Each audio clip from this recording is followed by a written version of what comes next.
In a small garage on the edge of Hartwell, an old pickup truck sat up on the lift, engine ticking as it cooled. Gene Foster leaned in close, listened for a few seconds and said, quietly, "Left front motor mount. Give it another year, maybe two." A younger mechanic standing nearby blinked. "You didn't even hook up the diagnostic computer." "Didn't need to," Gene said, already reaching for a wrench. The younger man asked how he did it. Gene just shrugged and changed the subject, the way he always did. What nobody in that garage knew was that decades earlier, Gene Foster had spent years working on machines that never touched a road at all. Machines built to leave the atmosphere entirely. Gene Foster was 74 years old, technically retired for the better part of a decade, though retired in Hartwell mostly just meant he opened the garage a little later and closed it a little earlier than he used to. He still took the occasional job, an old truck, a neighbor's lawn tractor, anything nobody else in town wanted to bother with. Gray hair, a face weathered from 50 years of sun and motor oil, the same faded cap he'd worn since before most of his customers were born. Foster's garage sat 2 doors down from Dot's Diner on Hartwell's Main Street, a single bay with a hand-painted sign that hadn't been touched up in years. Tyler Brennan, 26, worked the bigger shop across town. Newer equipment, computer diagnostics for everything. A genuine gift for engines, but very little patience for anyone who did things the old way. "Old-school mechanics like Gene, they mean well," Tyler said once, to a customer debating where to take her car, not quite low enough that word never got back to Gene. But cars have changed. Some of that knowledge just doesn't transfer anymore. Gene never argued the point. He didn't own a diagnostic computer and had no plans to buy one. He just kept working the way he always had, listening more than looking, feeling for a vibration before he ever reached for a tool. Most days, that was enough to keep a small, loyal handful of customers coming back, the same dozen or so trucks and old sedans that newer shops in town had quietly stopped wanting to deal with. More than once, someone would bring a problem to Tyler's shop first, get quoted a full afternoon and a new part, then bring it to Gene out of pure stubbornness, and watch him solve it in 20 minutes with nothing but his hands and his ears. Tyler heard about those stories eventually. He didn't love hearing them. Once, a regular customer thanked Gene for fixing in an afternoon what another shop had quoted 3 days for. Gene just nodded and said, "Wasn't much to it, once you know where to listen."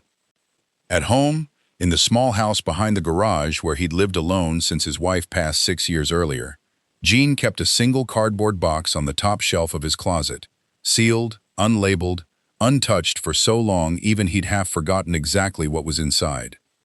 One spring, an old bench-mounted engine, a piece of restored machinery nobody in Hartwell could quite get running reliably, started causing trouble at the garage 2 doors down. Tyler and 2 other mechanics had already spent most of a week on it, with no real answer. Every June, Hartwell held its Founders Day festival on the town green. A parade, a pie contest, and the pride of the whole event, a fully restored 1938 fire engine that the volunteer fire department brought out once a year to lead the parade down Main Street. That year, the old engine wouldn't hold a steady idle. It would run fine for a minute, then stumble, cough, and threaten to stall completely, right in the middle of dress rehearsal, 2 days before the parade, in front of half the volunteer fire department and a small crowd of onlookers. Tyler was there, along with 2 mechanics from the county garage and a local engineering instructor named Dennis Fowler, who'd brought a few of his community college students to see the antique machine up close. They checked the fuel line, the spark, the timing. They swapped the fuel filter twice, nothing held. Gene had come to watch the parade rehearsal like everyone else, standing near the back of the small crowd with his hands in his jacket pockets. After 20 minutes of listening to the engine sputter, he walked over, without being asked, and stood close enough to rest one hand flat against the engine block while it ran. "Let it run 3 more minutes," Gene said. "Then check the temperature on that fitting right there." He pointed to a small brass connector near the base of the carburetor, against the one right beside it. Dennis found a thermometer. The 2 fittings, which should have read almost identical, were nearly 20 degrees apart. "Somebody replaced that fitting with a modern part during the restoration," Gene said. "Looks right. Fits fine, but it expands at a different rate than the original once it heats up. Throws the whole fuel mixture off after a few minutes of running. Dennis stared at him. How did you even think to check that? Long time ago, Gene said. Different kind of work. He didn't elaborate. He rarely did. But Dennis Fowler, standing there with a thermometer in his hand, found himself thinking about that answer for the rest of the afternoon. The fire engine ran perfectly through the actual parade 2 days later.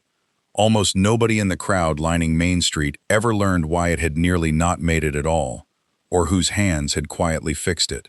Dennis Fowler taught engineering fundamentals at the County Community College, and something about Gene's answer, that specific, offhand precision, stayed with him for days after Founders Day. He mentioned it to a colleague in the engineering department, almost in passing. His colleague, older, closer to retirement himself, went quiet for a moment. Foster, the colleague said slowly. Gene Foster. That name's familiar, not sure from where. That was enough to send Dennis looking. He started with the county library's digitized newspaper archive, searching every combination of the name he could think of, filtering by decade. Most of what came back meant nothing. Other Fosters, other decades, small mentions of the garage itself going back maybe 15 years. Then, buried in a scanned 1983 trade newsletter for aerospace contractors, a single paragraph mentioned a G. Foster as part of a mechanical systems team that had resolved a testing anomaly ahead of a scheduled NASA launch. No photo, no further detail, just a name, a job title, and a date. Dennis printed the page and stared at it for a long time. He kept digging. A retired engineer named Howard Lindgren, who'd once worked on the same NASA contract team decades earlier, still lived 2 counties over, and occasionally gave guest lectures at the college. Dennis called him, half expecting nothing. Gene Foster, Howard repeated, when Dennis finally reached him. There was a long pause on the line. You're telling me Gene Foster is fixing cars in a garage in Hartwell? You know him? Dennis asked. Know him, Howard said. I worked 2 benches down from him for 6 years. Best pair of hands and the best ear I ever worked alongside. Guy could hear a problem in a hydraulic line that 3 engineers with better degrees than mine had already signed off as fine. Howard mailed Dennis an old black and white photograph a week later. A group of technicians in short-sleeved shirts, standing in front of a hangar-like facility, clipboards in hand, squinting into the sun. Third from the left, unmistakably younger, but unmistakably him, stood Gene. Dennis brought the photograph to the garage himself, on a slow Tuesday afternoon, and set it on the counter without a word. Gene looked at it for a long moment. Then he looked up at Dennis. Where'd you get this? Howard Lindgren, Dennis said. He says you're the best he ever worked with. Gene didn't answer right away. He just picked the photograph up, studied it a little longer, and set it back down, gently, like it might still be fragile after 40 years. Guess it's been a while, he finally said. It wasn't quite a confirmation. It wasn't quite a denial either. What Dennis eventually learned, partly from Gene himself, in pieces, over several visits to the garage, and partly from Howard Lindgren, who was happy to fill in what Gene left out, was this. In the early 1980s, Gene Foster had spent 6 years as a mechanical systems technician on a team supporting NASA's space shuttle program, working alongside engineers with far more advanced degrees than he had, hired specifically because of an unusually precise mechanical instinct that no classroom had taught him. Weeks before a scheduled launch, during routine ground testing, engineers kept getting an intermittent reading on a hydraulic actuator system, one that looked, on paper, like ordinary sensor noise. It wouldn't reproduce consistently. Every isolated test came back clean. Gene wasn't convinced. He asked to run the system under load one more time, and instead of watching the instruments, he laid his hand against the housing itself, the same way he'd rest a hand on any engine, waiting to feel what the numbers weren't quite showing him. He felt it before any gauge confirmed it. A faint, irregular vibration that only appeared under one very specific combination of temperature and load. It traced back to a fitting with a manufacturing tolerance, so small that standard inspection had passed it 3 separate times. Everyone else was reading the instruments, Howard told Dennis. Gene was reading the machine. There's a difference, and most people never learn it. The fitting was replaced. The problem never happened again. There was no dramatic countdown, no emergency, no headline. Just a quiet correction made calmly, well before it ever became anything worth reporting on. Gene worked alongside nearly 40 other technicians and engineers over those 6 years. Men and women whose names never made it into any newsletter either. All of them solving small, unglamorous problems long before they had any chance of becoming large, public ones. I wasn't the only one who caught it, Gene told Dennis, plainly. Wasn't the only one who mattered on that team either. I just happened to be the one whose hands were on it that day. He never framed it as heroism. He was careful, almost stubborn about that. When the program eventually wound down and budgets shifted, Gene took a severance, packed up what little he'd kept from the job, mostly photographs, a few tools, nothing classified enough to matter, and moved back to the kind of small town he'd grown up in. Dennis wrote up what he'd learned, carefully, with Gene's blessing, and shared it first with his own students before it found its way into the county paper. Tyler read it standing at the counter of his own shop, the same counter where he'd once told a customer that old-school mechanics didn't always keep up. He walked over to Foster's garage the next afternoon, hands in his pockets, and stood in the doorway for a moment before he said anything. "I've been saying things about you for 2 years that I clearly didn't know anything about," Tyler said. "I'm sorry, Gene. Genuinely." Gene wiped his hands on a rag, unhurried. "You didn't know, because I never told you," he said. "Nobody's fault but mine." Tyler didn't quite know what to do with that kind of grace.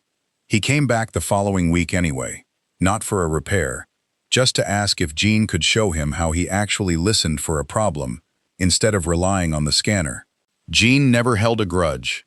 Not against Tyler, not against anyone in Hartwell who'd assumed, for years, that a quiet old man in a faded cap didn't have much left to teach anyone. "Never seemed worth bragging about," he told Dennis once. "Wasn't a secret because I was ashamed of it. Just never seemed like the kind of thing you bring up over coffee." The whole town seemed to look at Foster's garage a little differently after that. Not with more customers exactly, since Gene still only took the jobs he wanted to take, but with something closer to quiet respect replacing the old jokes.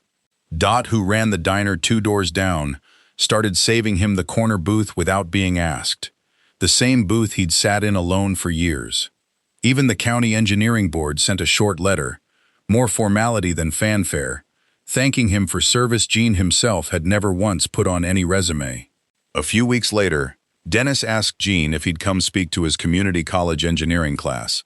Not a big event, just 20 students and a Tuesday afternoon. Gene almost said no. He said yes anyway.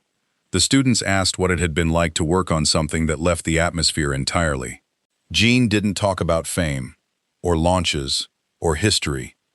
He talked about patience, about the difference between reading an instrument and reading a machine, about how failure, caught early and quietly, is worth more than success anyone ever hears about.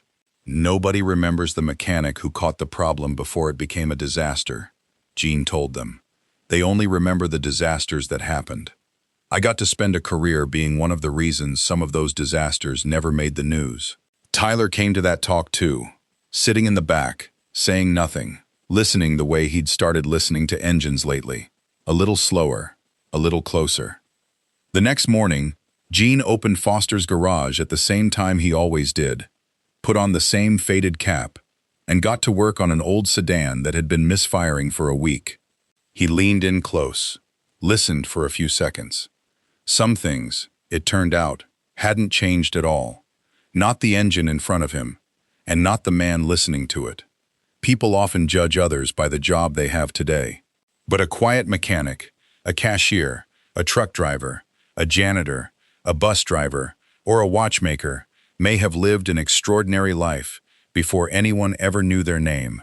If this story moved you, hit subscribe to Hidden Truth Stories for more stories about ordinary people with extraordinary hidden pasts.